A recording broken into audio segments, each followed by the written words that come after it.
नमस्कार, मैं राहुल कठेरिया। कांग्रेस पार्टी की एक बैठक चल रही थी, एक मीटिंग चल रही थी दिल्ली में। उस मीटिंग में राहुल गांधी ने एक ऐसी घोषणा कर दी जिससे पूरे के पूरे भारतीय जनता पार्टी में खलबली मच गई है। विशेषकर प्रधानमंत्री और मोदी जी और गृह मंत्री अमित शाह जी तो बड़े बेचैन होंगे, मेरा मानना है, क्योंकि राहुल गांधी जी ने फर्स्ट टाइम ये कहा है कि मोदी सरकार अगले 1 साल में गिर जाएगी। और उसका जो कारण बताया है वो बताया कि जिस तरीके से आर्थिक हालात है, डीजल पेट्रोल गैस के दाम बढ़ रहे हैं, ये इसके प्रमुख कारण बनेंगे। देखिए, जानकारी के लिए मैं आपको बता दूं कि राहुल गांधी जी ने जब जब कोई भविष्यवाणी की है, उनकी लगभग लगभग भविष्यवाणी के जो सच होने का जो रेट है, परसेंटेज ऑफ रेट है, वो 99% है। मतलब शायद ही कोई ऐसी भविष्यवाणी उन्होंने ऐसी की हो जो आज तक सच ना हुई हो। तो आखिर एक तो राहुल गांधी जी ने ये बता दिया कि साहब इसके पीछे ये आर्थिक कारण हो सकते हैं, लेकिन इसके पीछे कहीं पर्दे के पीछे कोई दूसरा खेल तो नहीं चल रहा है। तो जरा हम उसको समझने की कोशिश करते हैं, लेकिन उससे पहले यदि आपने अभी तक हमारे चैनल को सब्सक्राइब नहीं किया है तो सब्सक्राइब कर लीजिए, बेल आइकन को दबा दीजिए। वीडियो के डिस्क्रिप्शन में हमारी शॉप है, उसमें कुछ प्रोडक्ट्स हैं, जो भी ठीक लगे आप खरीद सकते हैं।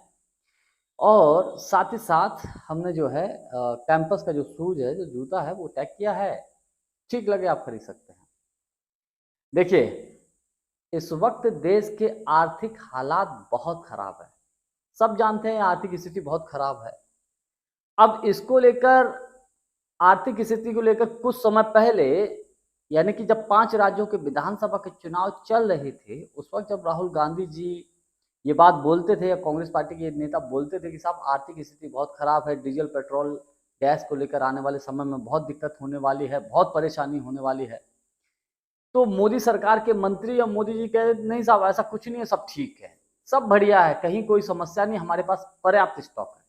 ये बातें बोलते थे जब तक 5 राज्यों के विधानसभा के चुनाव कंप्लीट नहीं हुए तब तक।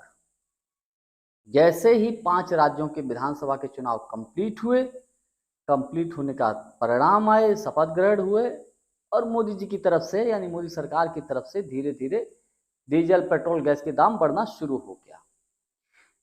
पहले 3 रुपए, 3 3 रुपए बढ़ाया, फिर 3 3 रुपए से थोड़ा सा और कुछ पैसे बढ़ाए, अब फिर बढ़ा दिया। लगभग लगभग वर्तमान समय में 7 रुपए के आसपास डीजल पेट्रोल के दाम बढ़ चुके हैं। और तमाम राजनीतिक विश्लेषक, आर्थिक विश्लेषक ये बोल रहे हैं कि ये दाम अभी आने वाले समय में और बढ़ सकते हैं, ऐसा बोल रहे हैं, क्योंकि इससे जो इकोनॉमी को नुकसान हो रहा है, इससे भरपाई होना बड़ा मुश्किल है। तो कुल मिलाकर सरकार की कहीं ना कहीं गड़बड़ी तो रही, सरकार की गड़बड़ी रही, तभी तो ये आर्थिक स्थिति खराब है। यही बात राहुल गांधी जी ने कही कि आर्थिक स्थिति खराब होने की वजह से आने वाले 1 साल में मोदी सरकार गिर जाएगी।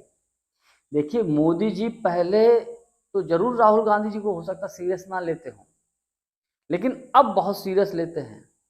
जितनी जितनी बातें राहुल गांधी ने कही, या कोई वो बिल लेकर आए और राहुल गांधी ने उसका विरोध किया, तो फिर मोदी जी ने उसको बिल को वापस लिया, या राहुल गांधी की बात मानते हुए डिसीजन बाद में वही लिया जो राहुल गांधी ने कहा, वही उनको करना पड़ा कुल मिलाकर। तो राहुल गांधी जी ने ये बात बोली तो यूं ही नहीं बोली, मोदी जी और अमित शाह जी इस बात की गंभीरता को समझते हैं। अब थोड़ा इसका दूसरा साइड इफेक्ट समझते हैं। देखिए, पश्चिम बंगाल में विधानसभा का चुनाव हुआ, ममता बनर्जी जी की हार हुई, बुरी हार हुई। अब उसके लिए तमाम कारण गिनाए जा सकते हैं कि सब बेईमानी हुई, ये हुआ, वो हुआ, कुछ भी सही, बीजेपी जीत गई, ममता जी की हार हुई। चुनाव से पहले ममता बनर्जी जी की स्थिति ये थी कि वो सीधे बात नहीं करती थी कांग्रेस पार्टी के नेताओं से, राहुल गांधी से सीधे बात नहीं करती थी। एक समय तो ऐसी स्थिति बनी थी कि जब अधीर रंजन चौधरी साहब, जो पश्चिम बंगाल के बहुत बड़े चेहरा हैं, उनकी एक रैली थी, उस रैली में शायद राहुल गांधी जा रहे थे, तो उनका वहां पर उनको जाने नहीं दिया गया, उनको रोका गया साहब। और बाद में जो है उनकी रैली के लिए वहां कहा जा रहा है कि साहब सचिन पायलट जी गए, तो उनको भी बड़ी मुश्किलें आई। तो ये सब कहीं ना कहीं ममता जी के इशारे पे हुआ था। तो जब ममता जी के इशारे पे जब से ये सारी चीजें हुई, तो राहुल गांधी ने भी फिर ममता बनर्जी जी के ऊपर अटैक किया। परिणाम सबके सामने है। ममता बनर्जी, हालांकि चुनाव से पहले राहुल गांधी जी पूरी कोशिश किए थे कि सब गठबंधन हो जाए, और अगर गठबंधन हो जाता तो मेरा अपना व्यक्तिगत कैलकुलेशन यह है कि पश्चिम बंगाल में इंडिया गठबंधन की सरकार चल रही होती। लेकिन ममता बनर्जी जी ने ऐसा बिल्कुल नहीं किया। खैर, जैसे ही ममता जी चुनाव हारी, उसके बाद ममता बनर्जी जी को याद आया इंडिया गठबंधन।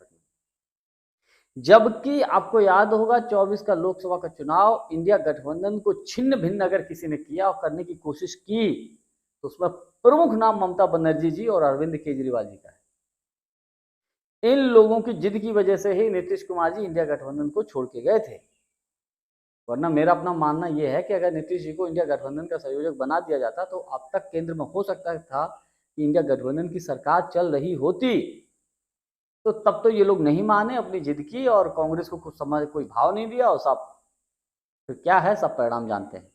कुल मिलाकर अब ममता बनर्जी जी ये राग अलापनी कि सब इंडिया गठबंधन की बैठक होनी चाहिए, हम इंडिया गठबंधन को मजबूत करेंगे, हम इंडिया गठबंधन की मजबूत करने के लिए दिन रात मेहनत करेंगे। अरे भाई ममता बनर्जी जी अभी तक आप कहाँ थी? चलिए वो भी छोड़िए, बहरहाल वो इसके लिए कोशिश कर रही हैं। ममता बनर्जी जी का, चंद्रबाबू नायडू जी का, अखिलेश यादव जी का, इनका आपस में बहुत अच्छा लिंक है, बहुत अच्छी घनिष्ठता है। अब देखिए, जब आर्थिक हालात खराब होते हैं, स्थितियां जब खराब होती हैं, तो ऐसा थोड़ी कि केवल नॉर्थ इंडिया में ही ये परिस्थितियां खराब होंगी, परिस्थितियां तो चारों तरफ खराब होंगी। और जिस तरीके से भारतीय जनता पार्टी अपने अलायंस को, अपने सहयोगी जो पार्टनर होते हैं, गठबंधन में सहयोगी दल होते हैं, उनको किस तरीके से खत्म करती है, उनको खा जाती है, नायडू साहब भी इसको बखूबी जानते हैं। बिहार में क्या हुआ, नीतीश जी को, एक मुख्यमंत्री को, प्रेजेंट टाइम के मुख्यमंत्री को हटाकर उनको राज्यसभा भेज दिया गया। और नीतीश जी की गलती ये रही कि उन्होंने कभी अपने बेटे को लॉन्च नहीं किया, अपने बेटे को कभी निकाल के नहीं लाए इतने लेट लाए कि अब उनको कोई कुछ पूछ नहीं रहा, भी केवल वो बेचारे फॉर्मेलिटी अदा कर रहे हैं। तो मेरे कहने का मतलब ये है कि अब ममता बनर्जी जी हो सकता है अंदर खाने, या अखिलेश यादव जी बाईपास चंद्रबाबू नायडू जी को सेटिंग करने की कोशिश कर रहे हैं। और दूसरा अंदर खाने ऐसा हो सकता है कि जो महाराष्ट्र में एकनाथ शिंदे हैं, एकनाथ शिंदे भी इस वक्त बीजेपी से नाराज बताए जा रहे हैं, ऐसी खबरें आ रही हैं। अगर चंद्रबाबू नायडू, एकनाथ शिंदे या कुछ और एनडीए के कुछ दल, ऐसा होता है कि दलों में कुछ सांसद टूट के आ जाते हैं, अगर कभी ऐसी नौबत आई तो फिर इंडिया सरकार गिरने में, मोदी जी की सरकार गिरने में कितना वक्त लगेगा, कितना समय लगेगा? तो 24 घंटे से भी कम समय लगेगा, मोदी जी की सरकार गई। तो मुझे लगता है कि हो सकता है कि अब राहुल गांधी इस बात को लेकर सीरियस हो गए हों कि देखिए, किसी भी प्रकार से देश का तो बंटाधार बेड़ा गर्क कर दिया मोदी जी ने, इसमें कतई कोई दो राय नहीं। चाहे आर्थिक तौर पर, चाहे रोजगार को लेकर, चाहे डेवलपमेंट को लेकर, बुनियादी सुविधाओं को लेकर, A to Z कुछ भी हो, देश की स्थिति बहुत खराब कर दी। इन चीज़ों को समझते हुए मुझे लगता है राहुल गांधी ने इसी सोचा हो कि अब बस बहुत हो गया, और अगले 1 साल में इसके लिए राहुल गांधी ने कोई रणनीति बनानी शुरू कर दी हो, अपने सहयोगी संगठन के नेताओं को बोल दिया हो कि आप लोग लग जाइए। ये मेरा अपना व्यक्तिगत कैलकुलेशन है, ये मेरा व्यक्तिगत मानना ये है, मैं किसी के आधार पे कुछ नहीं कह रहा हूँ। खैर, जानकारी हमारी आपको कैसी लगी कमेंट्स करके हमको जरूर बताइएगा। बहुत बहुत धन्यवाद, नमस्कार।